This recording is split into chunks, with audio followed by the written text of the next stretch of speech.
Mona menelpon Kate dan menanyakan tentang Alan.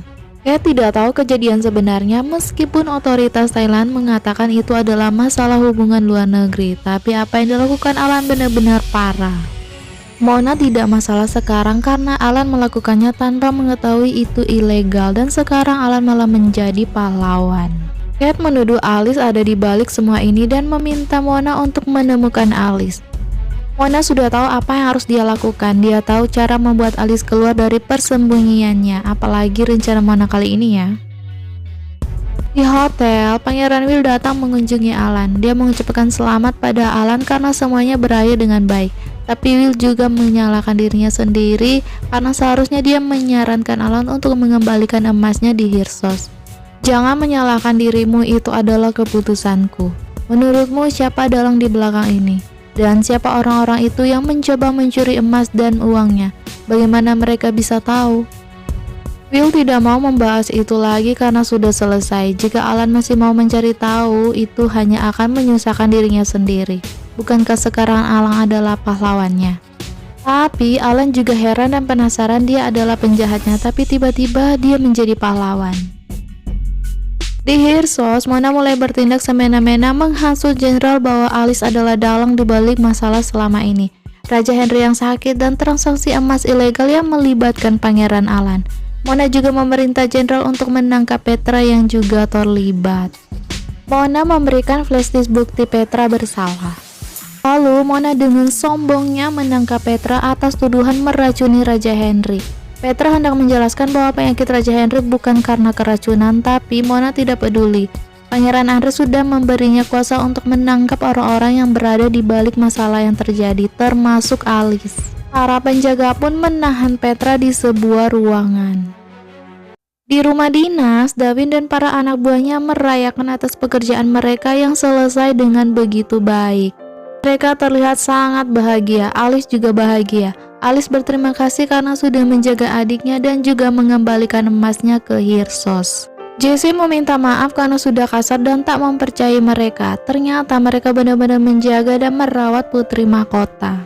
Lalu mereka pun menyanyikan lagu Mars Angkatan Laut mereka. Alice terlihat bahagia. Di sisi lain, Kate memberitahu Alan dan Will tentang berita bahwa Alice dituduh dalang di balik kakeknya yang sakit dan juga transaksi emas ilegal.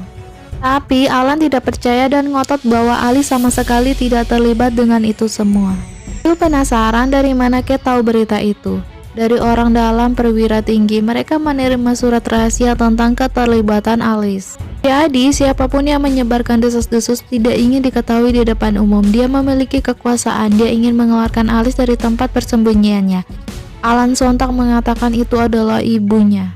Kaget, ternyata ini rencananya Mona. Mereka harus cepat-cepat menemukan Alice, tapi menurut Will, mereka sudah berusaha mencari Alice tapi tidak berhasil. Kate punya cara. Kate pun mengajak Darwin untuk bertemu. Kate langsung tuduh Darwin bertanya di mana Alice.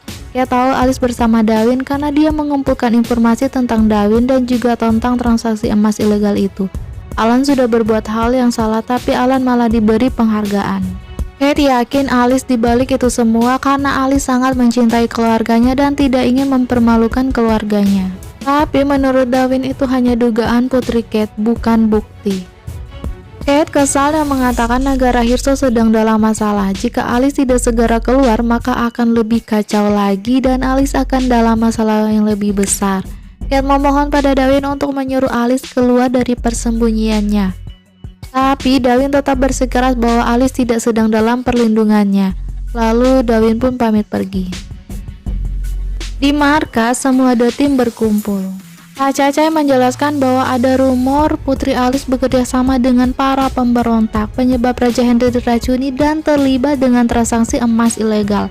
Sekarang Raja Henry masih koma. Pangeran Andre mengambil alih tata. Atasannya juga mengatakan bahwa mereka sudah tahu Alice berada di Thailand dan mereka meminta agar Alice dikembalikan ke Hyrsos untuk menyelesaikan urusan negara mereka. Dan demi kepentingan semua orang, mereka harus menyerahkan Putri Mahkota kembali ke Hyrsos. Besok, Pak Cacai akan mengirim A-Team untuk mengawalnya kembali. Pak Cacai meminta agar mereka melakukan perintah ini dengan benar. Dawin menyetujuinya, tapi dia meminta agar timnya bisa memimpin A-Team untuk mengambil putri mahkota. Cacai pun menyetujuinya. Lalu Dawin memberitahukan hal ini pada GC, tapi GC menolaknya karena jika putri kembali sekarang maka putri akan ada dalam bahaya besar. Dawin tahu dan meminta GC untuk mempercayainya dan mengikuti rencananya. Besoknya, GC menelpon Alice untuk meminta izin agar dia bisa kembali ke Hyrsos. Petra tidak bisa dihubungi. GC punya firasat yang buruk dari rumor yang beredar. Alice penasaran rumor apa itu. GC tidak ingin mengatakan lewat telepon dan meminta Alice untuk datang ke rumah jaga tempat GC tinggal. GC akan memberitahu langsung agar lebih aman. GC akan menyuruh Hin untuk menjemput Alice. Lalu Hin pun menjemput Alice ke rumah jaga. Para A-Team tiba di rumah dinas Dawin untuk menjemput putri Alice. Dawin ingin ikut juga, tapi pemimpin A-Team menolaknya dengan alasan D-Team sudah diberhentikan dan mereka akan mengurus sisanya. Pan merasa ini adalah pengkhianatan kepercayaan putri pada mereka. Tapi Dawin menyangkalnya, putri akan mengerti karena mereka hanya mengikuti perintah. Mereka tidak bisa menolak perintah atasan. Tak lama kemudian, para A-Team keluar dan tidak menemukan putri dimanapun. Lalu mereka akan melanjutkan pencarian di rumah pengawasan Dawin. Mereka mendapatkan bantuan dari Putri Kate yang sekarang bersama B-Team. Dawin pun kaget Putri Kate terlibat. Setelah A-Team pergi, Dawin memerintahkan dan Pan untuk pergi membantu A-Team. Lalu Dawin bersiap keluar dengan menaiki motor. Alice sudah tiba di rumah pengawasan, tapi dia mendapati GC. Tak lama kemudian Putri Kate dan B-Team tiba di rumah pengawasan. Putri Kate masuk dan mencari Alice. Tapi dia malah menemukan GC yang pingsan di kursi dengan tangan terikat. Pan dan Kan menyusul dan kaget melihat GC yang terikat. Lalu Putri Kate menginterogasi GC yang sudah sadar. GC menjelaskan bahwa tadinya dia mau menemui Putri Alice untuk terakhir kali. Tapi tiba-tiba ada pria yang memakai masker datang dan membius mereka. GC penasaran apa yang akan terjadi pada Putri Alice selanjutnya. Kate menyuruh GC untuk tidak khawatir, yang penting sekarang mereka tahu Alice masih hidup dan berada di Thailand. Di sisi lain, Alice tersadar di dalam sebuah mobil. Dawin dan mobil itu berhenti di pinggir pantai. Saat Dawin akan membuka pintu mobil, Alice langsung menodongkan pisau kepada mereka. Alice menuntut penjelasan kenapa mereka melakukan ini. Dawin menjawab dia melakukan ini demi keselamatan Putri Alice. Jika mereka tidak melakukan ini, maka Putri akan berada dalam bahaya yang lebih besar. Dawin juga sudah menyuruh Ling dan Hin untuk menyiapkan semuanya, makanan dan minuman dan kebutuhan lainnya untuk perjalanan panjang. Lalu Dawin dengan tenang meminta pistol itu dari tangan Alice. Alice dengan kesal pun memberikannya. Dawin menyuruh Hin dan Ling untuk pergi dengan motornya dan juga cari waktu untuk menjelaskan pada Pan dan Kan karena mereka belum tahu rencana ini. Setelah mereka pergi, Alice menuntut Dawin untuk menjelaskan semuanya dan jangan sembunyikan apapun darinya. Lalu Dawin pun menjelaskan pada Alice bahwa sekarang dia buru-buru karena tersebar rumor Alice adalah pelaku di balik transaksi emas ilegal itu. Tapi Dawin dan Laksamana Cacai tahu bukan Alice pelakunya, tapi kenapa mereka tidak membela dan melindungi Alice? Itu percuma saja karena tugas mereka sudah diambil alih oleh tim lain. Perlindungan yang terbaik adalah yang akan dilakukan oleh Dawin. Dawin akan menemani Alice untuk bersembunyi di tempat persembunyian yang aman. Alice ngotot dia tidak mau melarikan diri, dia tidak melakukan kesalahan apapun, dan jika dia lari dari itu sama saja dengan dia mengakui bahwa dia salah. Aku akan kembali ke Hyrsos untuk menjelaskannya sendiri. Kakek akan berada di sisiku. Tapi sekarang Raja Henry tidak dapat membantu kamu. Kenapa? Ceritakan apa yang sebenarnya terjadi. Dawin menjelaskan ada lagi satu hal yang mereka tuduhkan pada Alice, yaitu Alice meracuni Raja Henry. Sejak Alice tidak bisa menghubungi Raja Henry dan Petra saat itu Raja Henry dirawat di rumah sakit dan masih koma. Sekarang mereka menahan Petra karena dituduh terlibat dengan pemberontak. Alice kesal selama ini Dawin tidak memberitahu padanya tentang kakeknya yang kritis dan Petra yang ditahan padahal tidak bersalah. Alice pun menampar Dawin. Alice kesal campur sedih memukul dan mendorong Darwin. Alice ngotot ingin kembali ke Hyrsos. Darwin tidak mengizinkan Alice kembali, tapi Alice bersikeras memaksa untuk kembali merawat kakeknya di rumah sakit. Darwin hanya diam saja sambil memeluk Alice agar tidak pergi. Alice terus berontak dan menangis. Dia tidak bisa berbuat apa-apa ketika kakeknya sakit.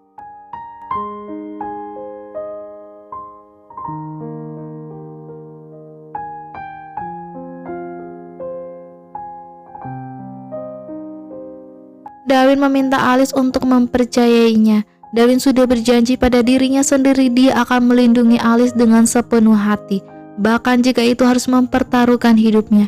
Saat ini Darwin akan membawa Alice melarikan diri ke tempat yang aman. Ketika semua sudah berakhir, maka Alice bisa kembali ke Hyrsos. Tak lama kemudian mereka melanjutkan perjalanan ke sebuah tempat di pegunungan. Saat tiba di pos pemeriksaan, Alice sempat takut mereka akan mengenalinya dan menangkapnya.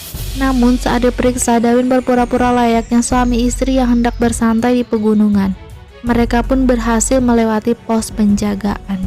Tak lama kemudian mereka tiba di puncak gunung dengan pemandangan yang sangat indah. Darwin tiba-tiba memberi Alice selimut agar tidak kedinginan. Di sini terisolasi dari dunia luar. Darwin meminta Alice untuk tidak menggunakan bahasa kerajaan untuk menyembunyikan identitas Alice. Darwin juga mengakui sebenarnya Darwin telah melanggar kode etik militer dengan membawa Alice ke sini. Ini merupakan pelanggaran berat bagi seorang prajurit, tapi setidaknya mereka aman di sini. Darwin juga dekat dengan orang-orang di sini, jadi tidak perlu khawatir. Alice hanya bisa menuruti Darwin.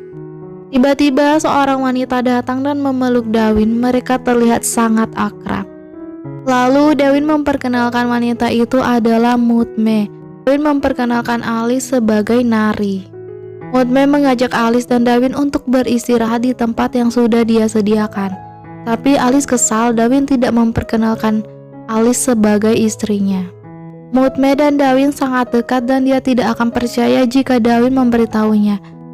Mereka pun berjalan melewati desa di pegunungan itu. Mutme menjelaskan desa ini hanya memiliki satu jalan masuk dan keluar. Jadi siapapun yang masuk dan keluar harus melewati rumah kepala desa terlebih dahulu. Jika masih khawatir, Mutme akan meminta penduduk desa untuk berjaga-jaga. Tapi Darwin menolaknya, mereka sudah cukup aman di sini. Dia hanya ingin merahasiakan keberadaan Nari di sini. Mutme hanya perlu memberitahu ayahnya yang adalah kepala desa, maka semua orang di desa akan tahu. Darwin pun berterima kasih pada Mutme. Darwin kemudian memberikan pakaian untuk Alice pakai. Alice harus membawa dengan penduduk desa di sini. Alice penasaran sampai kapan dia akan tinggal di sini, sampai situasi di Hyrsos terselesaikan. Setelah Alice selesai ganti pakaian khas penduduk desa, dia teringat percakapan dirinya dengan kakeknya. Menjadi orang biasa tidaklah mudah. Itu akan berguna bagi Alice untuk memahami orang-orang di negara mereka. Di markas, Pan protes pada Ling dan Hin yang tidak memberitahu mereka tentang perencananya. Tapi menurut Hin itu bagus jika mereka tidak tahu, kan benar-benar percaya Putri Mahkota benar-benar diculik. Lalu Pak Cacai masuk dan memberitahu tim bahwa Darwin sudah melaporkan Putri Mahkota ada di tempat aman sekarang. Tapi mereka semua harus berpura-pura tidak tahu apa-apa tentang Darwin dan sang putri. Pak Cacai memerintahkan Ling untuk kembali lagi ke rumahnya.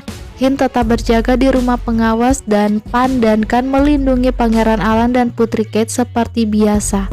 Mereka harus berpura-pura tidak ada yang aneh. Lalu Ling dan istrinya pindah lagi ke rumahnya dulu dengan protes dari istrinya Preo. Lalu Preo penasaran dengan Darwin dan Nari. Rumah mereka sepi sejak pagi. Ling pura-pura tidak tahu apa-apa, tapi Preo ngotot untuk memberitahunya tentang Darwin dan Nari. Ling sontak kesal dan berteriak tidak tahu apa-apa pada Preo. Preo pun terdiam dengan hentakan Ling. Di Hyrsos, Jesse datang mengunjungi Petra di dalam ruangan tahanan. Petra langsung menanyakan kabar Raja Henry. Sekarang mereka hanya bisa mengandalkan dokter untuk menghilangkan racunnya. Jesse ingin memberitahu rahasianya, tapi Petra melarangnya karena ada CCTV yang mengawasi mereka. Mereka langsung memakai bahasa kiasan. Bagaimana dengan burung yang ada di rumahmu? Artinya itu Petra menanyakan Putri Alice. Itu menyelinap keluar dari kandang. Aku kira itu sudah lama hilang sekarang, tapi itu tidak ada gunanya untuk mencarinya. Alice sudah melarikan diri dan putri Alice sekarang aman. Petra jadi lega dan berharap akan baik-baik saja sampai kandang diperbaiki atau sampai masalah diselesaikan. Di sisi lain, Alice masih tenggelam dalam kesedihannya dengan masalah-masalah yang terjadi terutama pada orang-orang yang dia sayangi dan percaya. Alice menyendiri duduk di bawah pohon. Dia masih bersedih sedangkan Dawin sedang berlatih melempar belati.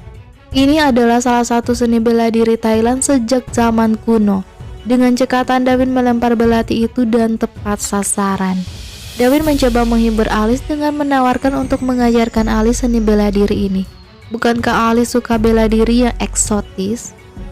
Alice suka, tapi dia sedang tidak mood. Terlalu banyak yang dia pikirkan sekarang. Dawin meminta Alice untuk tidak memikirkannya dan mencoba melepaskannya. Tapi Alice tidak bisa untuk berpura-pura tidak terjadi apa-apa. Kesal Alice lalu pergi. Dawin galau tidak tahu lagi harus berbuat apa untuk menghibur Alice. Mutme datang dan protes dengan wajah Dawin yang terlihat tertekan memikirkan cara untuk menghibur Alice. Mutme merasa ini bukan lagi tugas tapi sudah masalah hati. Tapi Dawin menyangkalnya. Itu hanya tebakan Mutme dan meminta Mutme untuk memikirkan cara lain untuk menghibur Nari. Lalu Mutme punya ide. Dawin mengajak Alice untuk menemui kepala desa yang adalah ayahnya Mutme. Alice berterima kasih kepada kepala desa untuk akomodasinya hingga Alice sampai di sini. Mutme memberitahu Alice dia meminta pada ayahnya untuk mengadakan upacara penyambutan untuk Alice. Mereka pun mengadakan upacara penyambutan untuk Alice. Pemimpin agama pun membacakan perkataan untuk menghormati Roro nenek moyang mereka. Kepala Alice dipakaikan benang katun, dipancarkan air suci dan memakaikan gelang di tangannya dengan ucapan-ucapan harapan berbahagia. Setelah selesai, Alice termenung. Dari Alice ke Nari, seorang pemberontak dan seorang penduduk desa. Sampai kapan dia harus berpura-pura menjadi orang lain? Dawin menghampiri Alice, menasihati Alice untuk tidak lagi tenggelam dalam kesedihan dan kesengsaraan. Itu tidak ada gunanya. Mereka harus bergerak maju. Lihatlah, jika kamu masih berkabung, kamu tidak akan melihat dan menikmati pemandangan yang seindah ini. Bebaskan dirimu dan arahkan pandanganmu ke cakrawala. Hari esok telah menunggu kita. Dawin memegang tangan Alice, mengerti Alice menghadapi beban berat. Tidak mudah untuk mengabaikannya. Tapi Dawin yakin Alice bisa. Alice adalah wanita yang kuat. Dia yakin Alice bisa menghadapi apa yang ada di dalam pikirannya sendiri. Di sisi lain, Ken memanggil Pak Cace untuk menanyakan berita tentang Alice. Pak Cace mengatakan dia tidak tahu apa-apa. Dia juga tidak bertanggung jawab lagi atas misi itu lagi. Dia tidak percaya dan meyakinkan Cace bahwa dia selalu berada di pihak Alice. Dia juga sudah melakukan yang terbaik untuk menemukan Alice, tapi tidak berhasil.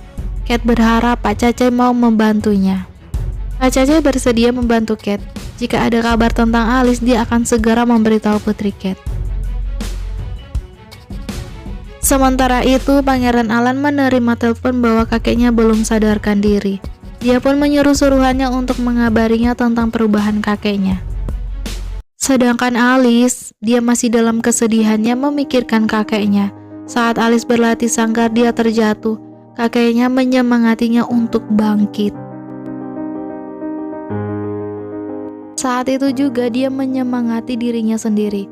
Aku anak yang kuat, aku bisa bangun sendiri. Dan bersambung. Sampai jumpa di episode selanjutnya. Bye-bye.